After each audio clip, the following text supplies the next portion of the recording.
The village of St. Mary Mead had always prided itself on a certain air of serenity. Nestled among rolling fields and narrow lanes bordered with hawthorn hedges, it presented to the casual visitor a picture-book charm, the very embodiment of English country life. Ivy-clad cottages leaned companionably toward one another. The church spire rose above an ancient yew-dotted graveyard, and the high street consisted of a modest collection of shops, a post office, and 2 respectable tea-rooms, where gossip was served with the scones. Yet even in such a place, Miss Jane Marple well knew, trouble had a tendency to creep in subtly at first, like a draught under a door, and then, quite suddenly, in the most unexpected form. On this particular autumn evening, the church bell tolled softly across the fields. It was nearly midnight, an hour at which no decent villager would ordinarily be awake, let alone abroad. Miss Marple, tucked up in her neat bedroom at the corner of the High Street, was gently dozing over a copy of the Church Times, when she was startled by the sound.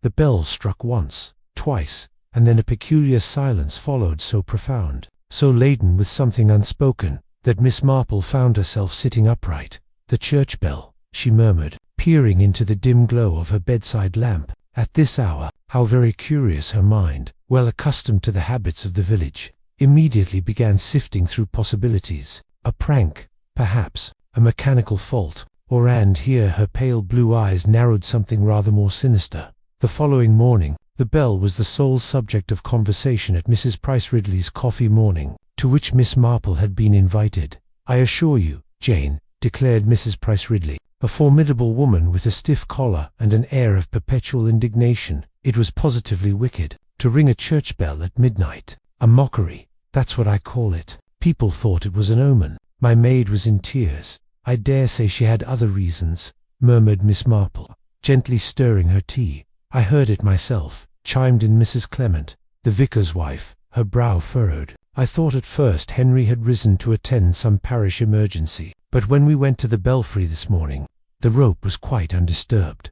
"Ghosts," pronounced old Mr. Pritchard, who had been invited in an ill-judged attempt to vary the company. "Mark my words, it was a warning. These things have happened before." Miss Marple, listening with that air of mild interest which concealed her sharpest faculties, only smiled. She had long learned that in St. Mary Mead, the most ordinary of occurrences could conceal the gravest of matters. Her intuition proved correct that very afternoon, for before the church clock had struck 3, word spread like wildfire that Sir Geoffrey Pomeroy, master of Ashenden Manor, had been found dead in his library. The manor and its inhabitants, Ashenden Manor, stood half a mile outside the village, a handsome Georgian house of mellow brick, with a sweep of gravel drive and gardens meticulously kept. Sir Geoffrey Pomeroy had been its master for nearly 4 decades, a man of influence in county affairs. Though never beloved, he was wealthy, imperious, and inclined to dictate rather than persuade. Sir Geoffrey's household was, at present, a complicated one. Lady Honoria Pomeroy, tall and spare, was a woman of refinement, though often described as a trifle cold. Their grown children, too, were sources of speculation. There was the eldest son, Major Edward Pomeroy, recently retired from the army, whose stern bearing had not softened in civilian life. Then the younger daughter Lydia, lively and modern, who scandalized neighbors with her cropped hair and motor car. A cousin, Clara Denham, acted as Lady Pomeroy's companion, a quiet woman of uncertain means. And finally, Mr. Charles Denham, Clara's brother, who had been staying at the manor for several weeks under the guise of recovering from business fatigue. Add to this household a butler, a housemaid, and an efficient cook, and one had all the makings of the kind of domestic drama Miss Marple had seen play out many times before. The death of Sir Geoffrey. It was the housemaid, young Alice, who had discovered the body. She had gone into the library at 7:30 to draw the curtains, and had let out a piercing scream that brought Lady Pomeroy and Major Edward running. Sir Geoffrey had been seated in his armchair, a glass of port at his side, and an expression of surprise upon his face. At first glance, it appeared he might have suffered a heart attack, but Dr. Haydock, summoned without delay, pronounced otherwise. "There are traces of digitalis," he said gravely, bending over the decanter, "and far too much of it. This was no accident." The word murder whispered its way through the assembled family like a draught, chilling each in turn. By 9 o'clock, Inspector Craddock from the county constabulary had arrived. He was a tall man with a brisk manner and a reputation for thoroughness. He began his inquiries at once, taking statements from the family, the servants, and anyone who might have had contact with the deceased the previous evening. Miss Marple, though not officially involved, happened to be calling on Lady Pomeroy the next day, ostensibly with condolences. In truth, she harbored that gentle yet unerring curiosity which had so often led her into the heart of mysteries. She found Lady Pomeroy pale but composed, receiving callers in the morning room. "It is all so dreadful, Miss Marple," she said, pressing a handkerchief to her lips. "To think of Geoffrey so strong, so full of vigor, struck down in such a way, and the manner of it. Poison. One cannot credit it. One must never discount anything." "Dear Lady Pomeroy," Miss Marple replied kindly, "I have often noticed that life is full of surprises." Her eyes, sharp beneath her gentle manner, took in every detail: the trembling hands of Cousin Clara as she poured the tea, the restless pacing of Major Edward near the hearth, Lydia's impatient tapping of her fingers against the arm of her chair, and Charles Denham's cool, appraising gaze as he stood by the window. Each, Miss Marple observed, had something upon their conscience, or at least upon their mind. The bell and the body. It was Lydia who first drew the connection. That all were thinking, but none had spoken. "That wretched bell," she said suddenly, breaking the strained silence. "It rang just before Father died, did it not? Almost as though someone were marking the moment." "Don't be absurd," snapped Major Edward. "You sound like a schoolgirl." "Absurd or not," Lydia retorted, "one cannot deny the coincidence." Miss Marple, though she did not comment, felt a familiar stir of interest, for coincidence, in her experience, was a thing rarely to be trusted. Inspector Craddock suspects the inspector soon narrowed his inquiries. Major Edward, it was rumoured, had quarrelled violently with his father only the week before, over debts incurred during his army service. Sir Geoffrey, proud of his name, had threatened to cut him off. Lydia, too, had her disagreements. Sir Geoffrey had forbidden her to marry a certain young architect from London, whom he considered beneath their station. She had declared that she would not be ordered about like a child. Cousin Clara, dependent upon the Pomeroy's generosity, might have feared being turned out, for Sir Geoffrey had recently hinted at reducing her allowance, and Charles Denham, whose stay at the manor was proving curiously prolonged, had been seen late at night in the library on more than one occasion. His business affairs, it was whispered, were far from sound. Each, then, had both motive and opportunity. Miss Marple observes as Miss Marple walked home that evening beneath the autumnal glow.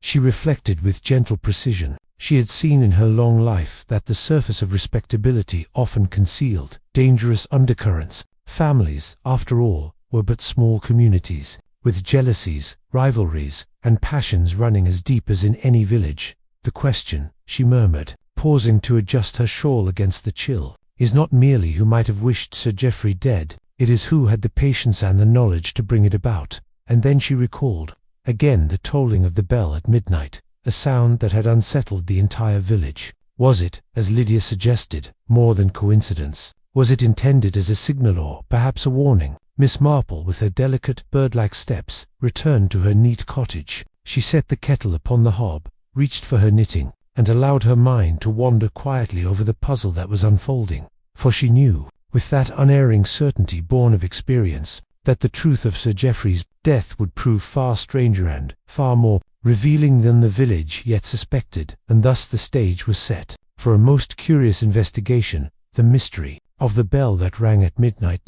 The morning after Sir Geoffrey's death dawned crisp and bright, with a fine mist lingering over the meadows. It might have been an ordinary day in St. Mary Mead, but beneath the tranquillity a ripple of unease stirred. The village, always quick to pick up a morsel of gossip, was now positively saturated with conjecture. At the post office, Mrs. Hartnell informed anyone who would listen that she had always said Sir Geoffrey would come to a bad end, while Miss Weatherby was certain that the bell ringing at midnight had been a sign of judgment from above. Even Mr. Davies, the grocer, leaned over his scales to whisper that Major Edward had looked as black as thunder when he left the shop earlier in the week. Miss Marple, who happened to be purchasing her usual half-pound of tea, nodded with polite sympathy, but contributed very little herself. She had learned long ago that information flowed more freely when she simply listened.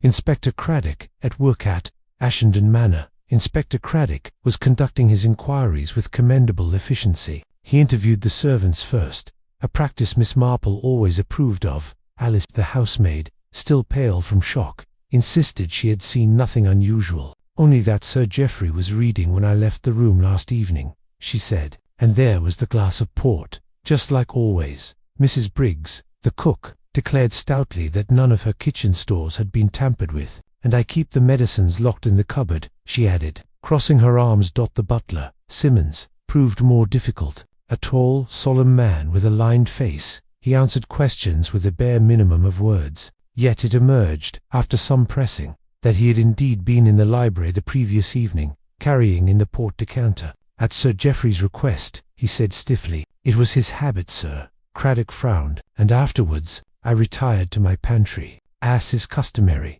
A statement that might be true, but, as Miss Marple reflected, customary was often a most convenient word. A visit from Miss Marple that afternoon. Miss Marple paid a call at the Manor once more, under the guise of delivering a jar of her quince jelly to Lady Pomeroy. Her presence, though apparently benign, afforded her a chance to observe the household. In the first days of mourning, she found Lady Pomeroy in the drawing-room, dignified but weary. Lydia sat nearby, listlessly turning the pages of a magazine. Cousin Clara was quietly sewing, while Charles Denham lounged in an armchair with a newspaper, glancing up with a faintly sardonic expression.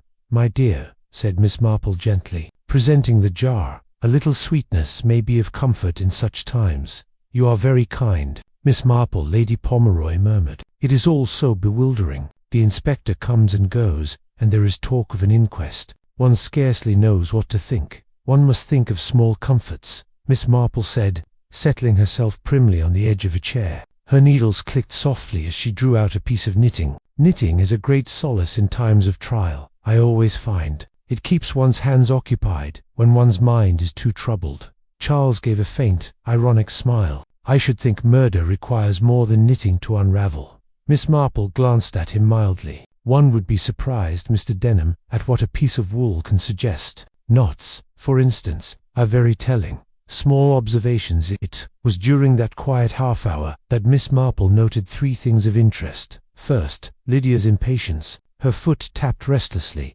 and she answered her mother with an edge that betrayed nerves rather than grief. Second, Cousin Clara's sewing.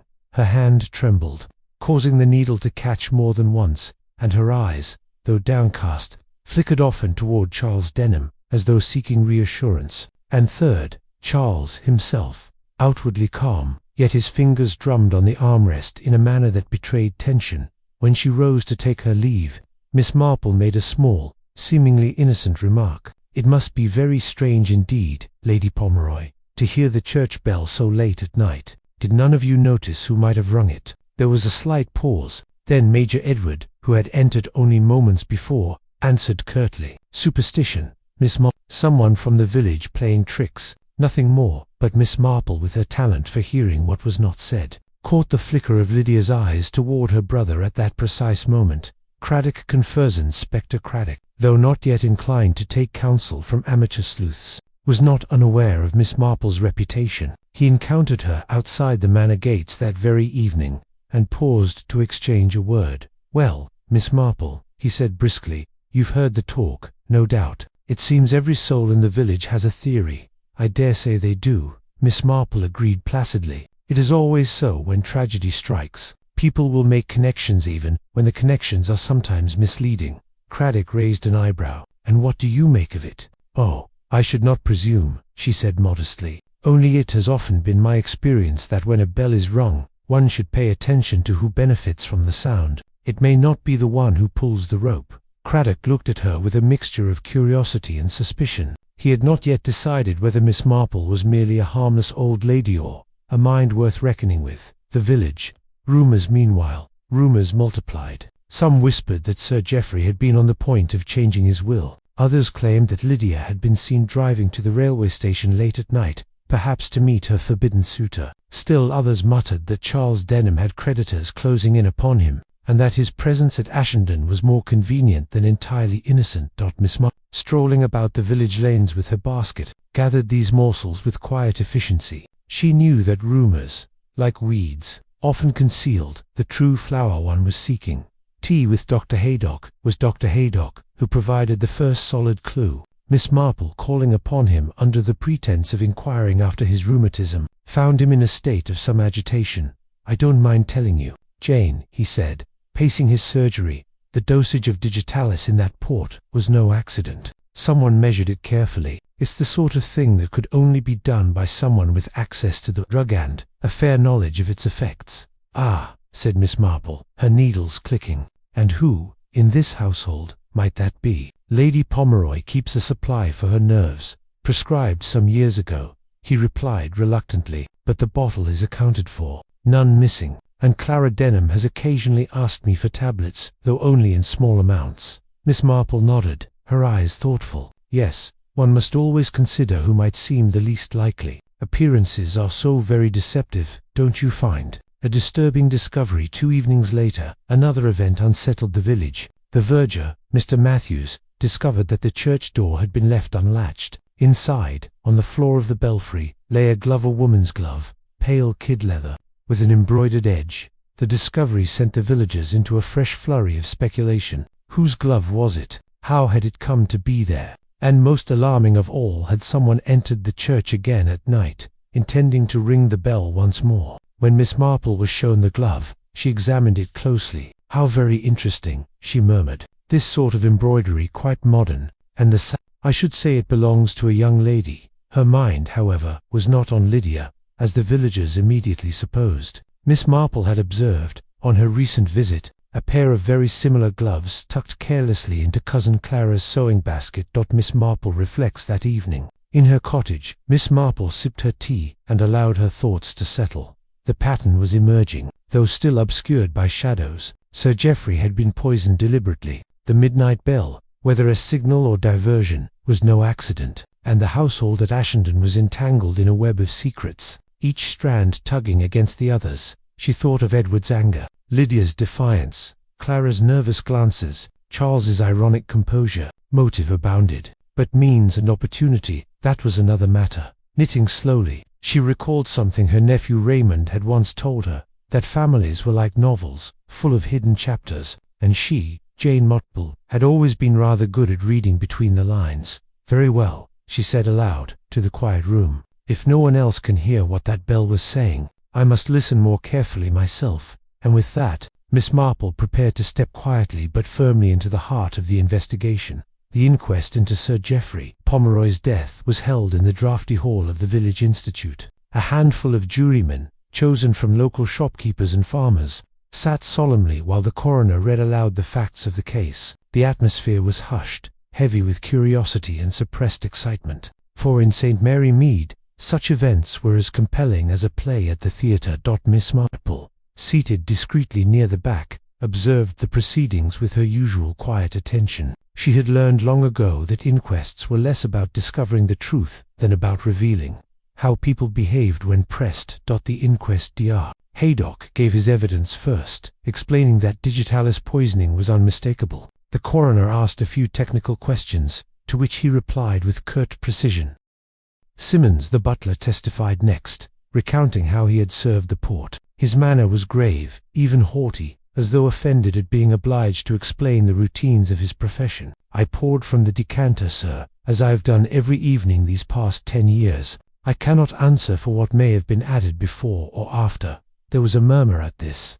Then came the family. Lady Pomeroy's evidence was brief, her voice steady but distant, as though she had rehearsed each word. Major Edward spoke firmly, though his answers were edged with resentment, as though the very questioning implied disloyalty. Lydia, by contrast, was restless, her eyes flashing as she contradicted some small point made by her brother, and Cousin Clara, nervous, faltering, her gloved hands twisting together, gave an impression of someone concealing more than she revealed. The jury returned. The expected verdict: death by poisoning, administered by person or persons unknown. The words, while formal, left a palpable chill. After the inquest, as villagers spilled into the lane, conversations broke out like sparks. Miss Marple, however, slipped quietly away, her mind occupied with the peculiarities she had noted. Why had Simmons been so insistent on routine? Why had Lady Pomeroy spoken so little, when she was ordinarily more forthcoming? And why had Lydia contradicted her brother on a trivial matter, whether Sir Geoffrey had taken tea in the garden that afternoon, unless she were desperate to prove something. These small threads, tangled as they were, hinted at larger knots beneath. A confidential conversation that evening. Miss Marple encountered Lydia in the vicarage garden. The young woman, smoking a cigarette in defiance of propriety, seemed glad of a confidant. "You don't believe Edward did it, do you, Miss Marple?" she burst out, before Miss Marple had said a word. "My dear, I try never to believe anything until I have a little proof," Miss Marple replied serenely. Lydia threw down her cigarette with a hasty gesture. "Father was impossible, you know. He wanted to order our lives, Edward's mine, even poor cousin Clara's, and Charles had reason enough to hate him too. But I tell you, Miss Marple, none of us would have done that. It's monstrous." Miss Marple looked at her kindly. "Sometimes, my dear, it is the very monstrousness of a deed that tempts someone who feels cornered. But one must be careful not to mistake appearances. People often act from motives one would never suspect." Lydia bit her lip. "You mean Clara, or Charles?" Miss Marple did not answer directly, but her gentle smile was more revealing than words. A clue in the belfry. Meanwhile, Inspector Craddock had ordered a thorough search of the church. The verger's discovery of the glove had unsettled him. Late one afternoon, he returned from the belfry, carrying a small scrap of paper, crumpled and partly torn. It had been wedged behind the bell rope. On it were written a few hurried words. "At midnight, do not fail." The handwriting was blurred, as though written in haste, but the significance was plain. Someone had arranged a clandestine meeting at the church, at the very hour the bell had tolled dot, when shown the note. Lady Pomeroy turned pale. Major Edward declared it nonsense. Lydia flushed angrily, and Charles Denham merely raised an eyebrow. Clara, however, nearly fainted, and had to be helped to a chair. Miss Marple, watching, thought privately that Clara's reaction was far too violent for innocence, but she tucked the thought away, as one tucks a seed into earth to see what may grow. A misleading trail the next day. Excitement in the village reached a peak. A local boy claimed he had seen Lydia driving her motor car toward the church lane on the night of the bell. At once, tongues wagged furiously. Had she gone to meet her suitor, the young architect? Was the note meant for her? Inspector Craddock pursued this lead with vigor. He questioned Lydia sharply, but she laughed with scorn. "Yes, I drove out that night. I went to meet Michael at the station. We had planned it for weeks. Father would never have permitted it, so I kept it secret. But that doesn't mean I killed him." The inspector was unimpressed. Her alibi, though plausible, was difficult to prove, for the station master remembered little, and no ticket had been purchased in Michael's name. To the villagers, Lydia now seemed the most likely culprit, but Miss Marple, quietly observing, shook her head. "Too obvious," she murmured, "and when things are too obvious, one must look elsewhere." Clara's confessional. Not one evening, Miss Marple received an unexpected caller. Cousin Clara, pale and trembling, arrived at her cottage after dusk. "Oh, Miss Marple, I cannot bear it," she cried, wringing her hands. "I must tell someone." Miss Marple, pouring tea with steady hands, invited her to sit. "My dear, take your time. What troubles you?" Clara lowered her voice. "It was my glove they found in the church. I dropped it that night. But I swear to you, Miss Marple, I went there only to pray. Sir Geoffrey had threatened to cut my allowance. I was desperate, frightened of what would become of me, so I crept to the church to beg for guidance. The note, I never saw it." Miss Marple listened without interruption. Clara's agitation seemed genuine, yet her story contained peculiarities. Why had she gone at midnight, when the church was locked? And why, if she sought comfort, had she carried no prayer book? "My dear," Miss Marple said softly, "the truth has a way of coming to light, sooner or later. But I quite understand your wish for secrecy." Clara departed, visibly relieved, but Miss Marple was left with the firm conviction that the woman had not spoken the whole truth. Charles Denham's shadow. Meanwhile, whispers grew about Charles Denham. A letter, delivered in error to the manor, and opened by Simmons before realizing the mistake, revealed pressing demands from creditors. Charles was deeply in debt, and rumors spread that Sir Geoffrey had refused to assist him further. Asterisk confronted. Charles shrugged. What of it? Geoffrey was a tyrant, but poison, really, that requires patience and subtlety, qualities I do not possess. His careless tone did little to reassure, yet Miss Marple observed that beneath his languid irony, Charles possessed a calculating streak. She noticed how attentively he studied those around him, as if weighing possibilities. The second told just as the village began to settle into uneasy routine. Another shock came. On a misty evening, as the church clock struck 12, the bell tolled once more. This time, half the village heard it. Lights sprang up in windows, dogs barked, and within minutes a crowd had gathered near the church. Yet when the belfry was examined, no one was there. The rope dangled motionless. The door still bolted. The mystery deepened. Was it trickery, an accomplice inside, or something stranger still? For Miss Marple, the repetition of the act was the final confirmation. "Yes," she murmured, gazing out of her bedroom window at the distant spire. "The bell is no mere prank. It is meant to say something, and if one listens carefully, it tells one exactly where to look." Miss Marple's puzzle lying awake, Miss Marple reviewed the facts in her orderly fashion. "Sir, Geoffrey had been poisoned with digitalis. The bell rang at midnight twice now. A note had been found in the belfry. Midnight. Do not fail. Clara's glove had been discovered there." Though her explanation was unconvincing, Lydia had a secret assignation that same night, making her a convenient scapegoat. Charles was entangled in debts. Edward harbored resentment over quarrels and money, and yet something was missing. Something small, but crucial. Miss Marple's fingers, restless on her knitting needles, paused mid-row. She remembered Simmons's precise phrasing at the inquest. "I poured from the decanter, as I have done every evening these past 10 years. Such insistence upon root. And yet, Dr. Haydock had said the poison was carefully measured. Was the poison already in the decanter, or had it been added later, perhaps to the glass? Her eyes brightened. A plan, modest but effective, formed in her mind. She would pay a visit to the manor tomorrow, with a few gentle questions, and perhaps a small test of her own devising. For Miss Marple knew, with that instinct born of long years of village life, that the bell had rung not as omen, but as signal, and the person who had contrived it had overlooked one fatal detail. The game, she thought, is drawing to its close. The morning after the second tolling of the bell, St. Mary Mead was abuzz with theories, more extravagant than ever. Some insisted it was the work of mischievous boys. Others swore it was supernatural vengeance. Mrs.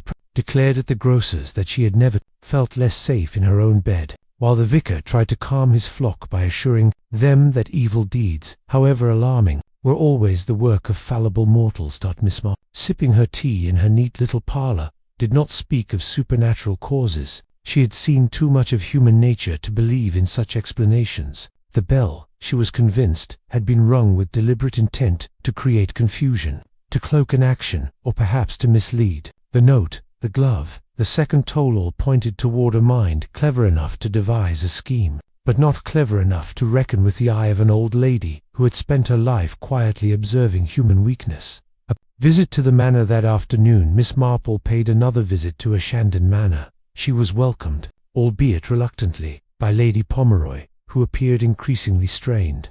"My dear Miss Marple," Lady Pomeroy said, her voice brittle, "I do not know how much more of this I can endure. The inspector comes and goes, people pry and whisper, and now this second bellet is intolerable." "I quite understand, Lady Pomeroy," Miss Marple said soothingly, "but one must sometimes endure a little unpleasantness before order is restored. You may rely on Inspector Craddock and on the truth, which has a way of surfacing, however deeply it is buried." Miss Marple let her gaze wander, apparently idly, about the room. She noted the heavy curtains, the half-finished correspondence on the escritoire, the decanter of port still on its tray. "Tell me," she said gently, "who usually filled Sir Geoffrey's decanter?" Simmons, summoned to answer, replied stiffly, "It was always my duty, madame. I refilled it each evening from the cellar, and never anyone else." Miss Marple asked. "Never," Simmons said firmly. Miss Marple gave a little nod, as though satisfied, but in her mind, she tucked away the butler's insistence.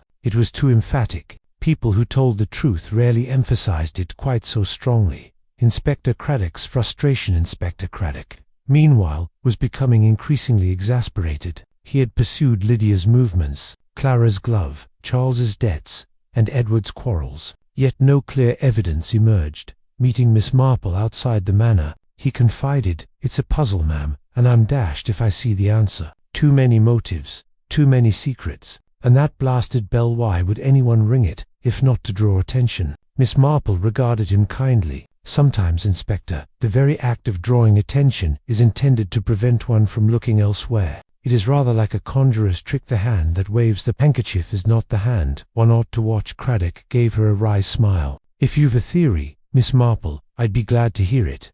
Oh, not a theory, she said modestly. Merely a little observation. If you will permit me, Inspector, I should like to pose a question or two at the Manor this evening. Nothing formal, just a small gathering. Craddock, though sceptical, had heard enough of Miss Marple's quiet triumphs to consent. The gathering that evening, the family assembled in the drawing-room. Lady Pomeroy sat stiffly by the fire. Edward stood near the mantel. Lydia lounged with studied nonchalance. Clara stitched nervously, and Charles leafed through a magazine. Inspector Craddock stood discreetly near the door, notebook in hand. Miss Marple, knitting in her lap, addressed them with her gentle voice. My dear friends, forgive an old woman's interference, but I have been reflecting on the curious matter of Sir Geoffrey's death. The bell that tolled at midnight. There was a stir at this. Edward frowned, Lydia sat upright, Clara dropped her sewing, and Charles's lips curled in faint amusement.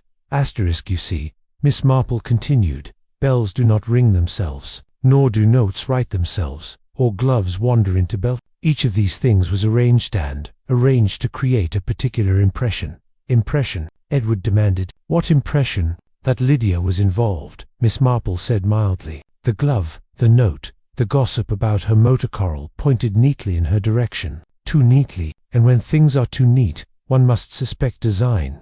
Lydia flushed, half indignant, half relieved. So you don't believe I? No, my dear, Miss Marple said kindly. You were meant to be suspected. That is quite a different thing. The poison. Miss Marple's needles clicked softly. Sir Geoffrey was poisoned with It is not a substance one stumbles upon by chance. It requires knowledge and opportunity. Dr. Haydock tells me Lady Pomeroy kept a prescription, but hers was intact. Clara, too, had some tablets, but only in small quantities. Yet there was someone else in the household who could easily have obtained it. Her eyes rested gently on Simmons, who stood rigid in the doorway. Digitalis, after all, is not unknown to those who care for the wine cellar. The leaves of foxglove grow in abundance in the hedge. Anyone with patience might steep them to create a tincture quite deadly.